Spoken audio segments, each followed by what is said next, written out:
Video like जरूर कर लीजिए और ऐसे वीडियो लगातार फ्री में पाने के लिए चैनल को तुरंत सब्सक्राइब कर लीजिए और बेल आइकन को जरूर टैप कर लीजिए ताकि आगे भी सारे वीडियो आपको मिलते रहे। यूट्यूब में फॉलो करते हैं तो प्लीज ये वाला फ्री टेलीग्राम चैनल जरूर ज्वाइन कर लीजिएगा। सारे नोटिफिकेशन सारे अपडेट यहीं पे आते हैं, ध्यान रखिए। नमस्कार दोस्तों, तो हिस्ट्री के अगेन एक और नए लेक्चर में आप सभी का स्वागत है। धीरे धीरे अब हम लोग बहुत तेज़ी से आगे बढ़ रहे हैं, 1000 क्वेश्चन होने ही वाले हैं। देखिए गाइस, अब कई लोग हिस्ट्री के अलावा साइंस, ज्योग्राफी, मैं सब कराऊंगा भाई। एक चीज़ ख़त्म तो करा लूँ यार, अच्छे से इसको रिटेन तो कर लो। जब तक आप हिस्ट्री के PYQ कर रहे हो, साइंस अपना लर्न करते रहो, अभी PYQ उसके करा दूंगा। तो यार थोड़ा समय दो मुझे, ठीक है? सब कराऊंगा, परेशान मत दो, अच्छे से सब डिटेल में कराऊंगा। चलो, 731 कह रहा है, निम्नलिखित में से कौन एक सही सुमेलित है? खुलदाबाद में है क्या शेख सलीम चिश्ती का मकबरा? गलत है। शेख सलीम चिश्ती का मकबरा कहाँ है? फतेहपुर सिकरी में है। ठीक। इत्माउद्दौला का मकबरा फतेहपुर सिकरी में है? नहीं, ये आगरा में है। ये कहाँ है? आगरा में। औरंगजेब का मकबरा कह रहा है आगरा में? नहीं, औरंगजेब औरंगाबाद में है। औरंगाबाद कहाँ है? महाराष्ट्र में। ठीक है। अब्दुल रहीम खान खान का मकबरा कहाँ पे है? दिल्ली में है। ये बिल्कुल सही है। ये अब्दुल रहीम खान खान अकबर के नवरत्नों में से एक उसका कवि था। ठीक है, इसका मकबरा दिल्ली में है। ये बिल्कुल सही आंसर है। 732 कह रहा है, फिर से मैचिंग करो, किसने क्या बनवाया? तो ये हमने लास्ट लेक्चर में भी देखा कि जामा मस्जिद जो दिल्ली की है वो बाबर ने बनवाई। दीन पनाह हुमायूं ने बनवाया, बिल्कुल सही है। अकबर ने जहांगीर महल बनाया, ये बिल्कुल सही है। और जहांगीर ने इत्माउद्दौला का मकबरा बनाया। कहाँ पे बनाया इत्माउद्दौला का मकबरा? फतेहपुर सिकरी में नहीं, आगरा में बनाया। ठीक है, तो 1 2 3 4 बिल्कुल सही है। तो इसका ऑप्शन ए हो जाएगा। इंपॉर्टेंट है गाइस, याद रखिएगा। 735 कह रहा है, पंजाब में अमृतसर नगर को स्थापित किसने किया था? तो देखो, अमृतसर नगर को स्थापित किया था गुरु रामदास ने। किसने किया था? गुरु रामदास ने। तो याद रखिएगा इसको। 736 कह रहा है, किस सिख गुरु ने विद्रोही राजकुमार खुसरो की सहायता धन एवं आशीर्वाद से की थी? तो ये करी थी भाई गुरु अर्जुन देव ने। किसने करी थी? गुरु अर्जुन देव ने। ऑप्शन सी हो जाएगा इसका, याद रखिएगा, इंपॉर्टेंट है। 733 कह रहा है, फिर से मैचिंग करिए। देखिए, मैचिंग बहुत ज़्यादा आती है, ठीक है, और इन्हीं मैचिंग से कई बार अलग अलग क्वेश्चन भी बन जाते हैं। तो अलाई दरवाज़ा दिल्ली में जो कि कुतुब मीनार में बना हुआ है, किसने बनवाया? अलाउद्दीन खिलजी ने बनवाया। सही है ये। बुलंद दरवाज़ा फतेहपुर सिकरी बच्चे बच्चे को पता है, अकबर ने बनवाया गुजरात में विजय प्राप्त करने के बाद। मोती मस्जिद आगरा की शाहजहां ने बनवाई, ये भी सही है। मोती मस्जिद दिल्ली की औरंगजेब ने बनवाई, ये भी सही है। तो आंसर 1 2 3 4 यानी ऑप्शन ए हो गया। ठीक है। अब कह रहे हैं, निम्नलिखित किन सिख गुरुओं को तत्कालीन शासकों द्वारा मृत्यु दंड दिया गया था? तो देखो, मृत्यु दंड अर्जुन देव और आपके गुरु तेग बहादुर, इनको मृत्यु दंड दिया गया था। अर्जुन देव, गुरु तेग बहादुर। अब अगर पूछ लो किसने दिया था मृत्यु दंड या किसने मारा था, तो देखिए, गुरु अर्जुन देव को जहांगीर ने 1606 में इतनी यातनाएं दी और फिर रावी नदी में बहा दिया मार के। और गुरु तेग बहादुर को औरंगजेब ने इस्लाम कबूलने के लिए मतलब बहुत ज़्यादा प्रेशराइज़ किया, नहीं तो गला काट देंगे, तो पब्लिकली उनका गला काट दिया गया।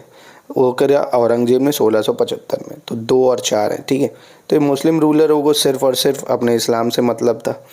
देखो, और सिख, बुद्धिज़्म, ये सब इतना ज़्यादा वॉयलेंस नहीं करते हैं, इतना ज़्यादा क्या, बिल्कुल ही नहीं करते हैं। इतिहास पढ़ो, अब कभी अपने धर्म को फैलाने के लिए नहीं करा कि दूसरे धर्म को मारो, ये इसमें ज़्यादा होता था। 738 देखते हैं, किसकी समाधि के कारण नांदेड़ गुरुद्वारा सिखों द्वारा पवित्र माना जाता है? तो दोस्तों, ये माना जाता है गुरु गोविंद सिंह जी की वजह से। किसकी? गुरु गोविंद सिंह जी की वजह से, याद रखें इसको। 734 कह रहा है, दिल्ली में पुराना किला के सामने खैरुल मंजिल नामक मस्जिद का निर्माण किसने कराया था? तो ये मस्जिद का निर्माण कराया था माहम अनगा ने। किसने कराया था? माहम अनगा, याद रखिएगा। किसने? माहम अनगा ने। 738 अभी देखा हम लोगों ने कि भैया कहाँ पे माना जाता है गुरुद्वारे सिखों का? गुरु गोविंद सिंह। 739 बहुत इम्पॉर्टेंट है, बहुत ज़्यादा। खालसा के संस्थापक गुरु कौन थे? तो खालसा के संस्थापक गुरु गोविंद सिंह जी को माना जाता है। किसको? गुरु गोविंद सिंह जी को, खालसा का, याद रखिएगा, बहुत इंपॉर्टेंट है। कह रहा है, शिवाजी ने मुगलों को किस युद्ध में हराया था? तो शिवाजी ने मुगलों को हराया सलहार युद्ध 1672 में। मुगलों की तरफ से खिजर खान लड़ रहा था। ठीक है, याद रखिएगा, सलहार युद्ध 1672। 741 कह रहा है शिवाजी का जन्म कब हुआ तथा उन्होंने छत्रपति की उपाधि धारण की। ये बहुत इंपॉर्टेंट क्वेश्चन है, बहुत बार आया है, तो इसको रट लो एकदम।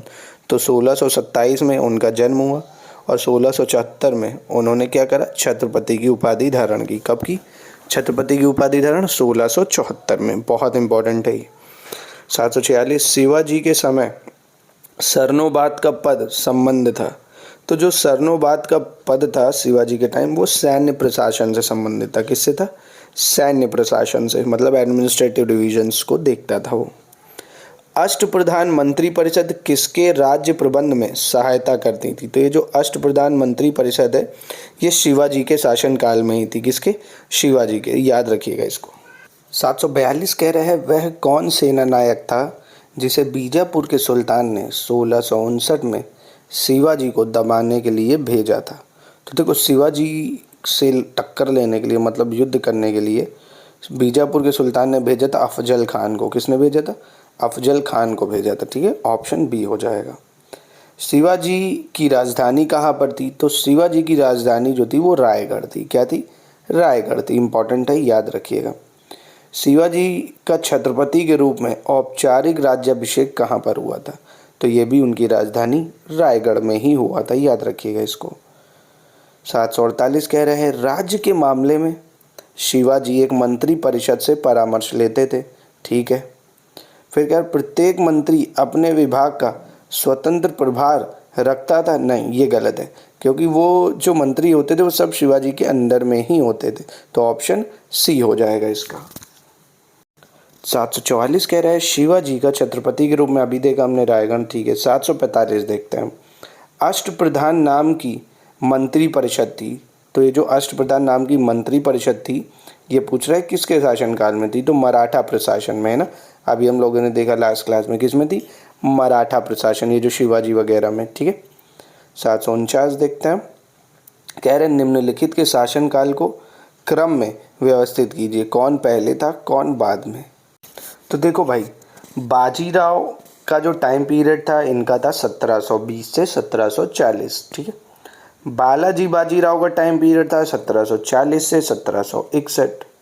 बालाजी विश्वनाथ सबसे पहले थे 1662 से 1720 और माधवराव सबसे बाद में थे 1761 से 1772, जिनसे बैटल ऑफ प्लासी मतलब तीसरा पानीपत का युद्ध भी हुआ था अहमद शाह अब्दाली से। ठीक है, तो इस हिसाब से अगर आप देखो तो ऑप्शन सी हो जाता है, 3, 1, 2, 4। ठीक है, सो 750 मतलब 750 क्वेश्चन कह रहा है कि भैया इनको सेट करो क्रोनोलॉजी में। ठीक है, तो छत्रपति साहू जी का टाइम पीरियड है 1708 से 1749।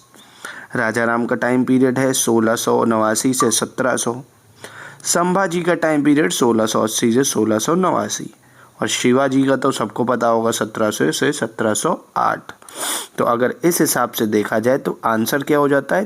3, 2, 4, 1, मतलब ऑप्शन बी। 754 कह रहा है सुरक्षा के लिए मराठों के राजस्व के दावों को किस नाम से जाना जाता था? तो देखिए, राजस्व के जो दावे थे मराठा के, वो चौथ के नाम से जाना जाते थे। किसके नाम से? चौथ।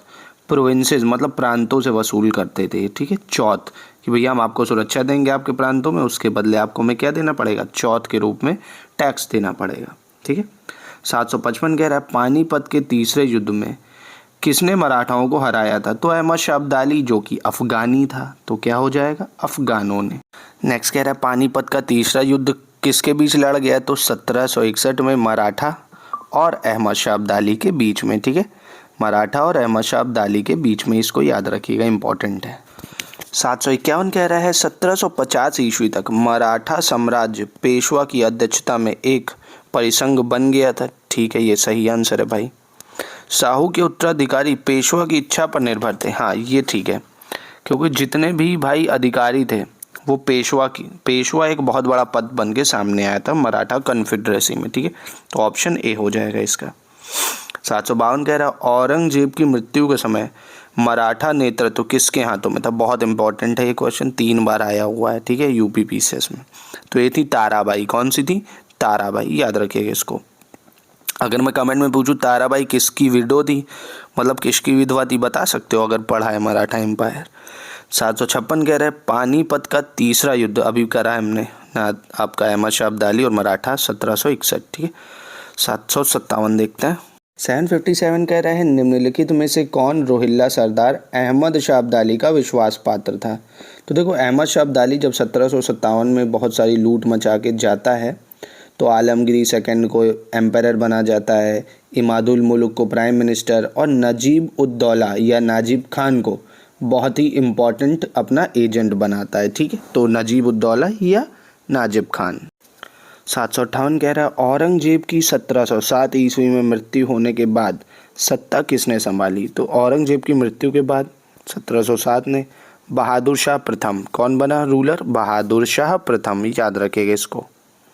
753 कह रहा है निम्नलिखित मराठा देवियों में जिसने 1700 ईस्वी अगले मुगल साम्राज्य के विरुद्ध संघर्ष का नेतृत्व किया। तो अभी करा हम लोगों ने, वो कौन थी, ताराबाई। कौन थी, ताराबाई। 758 देखते हैं, अभी कर लिया है, बहादुर शाह प्रथम बनता है औरंगजेब के बाद रूलर। 759 कह रहा है निम्नलिखित में से किस मुगल सम्राट ने अंग्रेज़ों को बंगाल में शुल्क मुक्त व्यापार की सुविधा प्रदान करी थी। तो देखो फ़र्रुखशियार ने, अभी हम लोग पढ़ेंगे ना, फ़र्रुखशियार फरमान पढ़ा होगा आपने। तो फ़र्रुखशियार देता है इनको भैया फ़र्रुखशियार फरमान, जैसे बंगाल बिहार, ठीक है, यहाँ पे इनको टैक्स फ्री कर देता है। बाद में देखना इन्हीं को हटा के फिर अभी बैटल ऑफ प्लासी भी होगी। तो गाइज ये थे कुछ इंपॉर्टेंट क्वेश्चन हिस्ट्री के। मिलते हैं नेक्स्ट लेक्चर में, करेंगे और क्वेश्चंस। Thank you guys.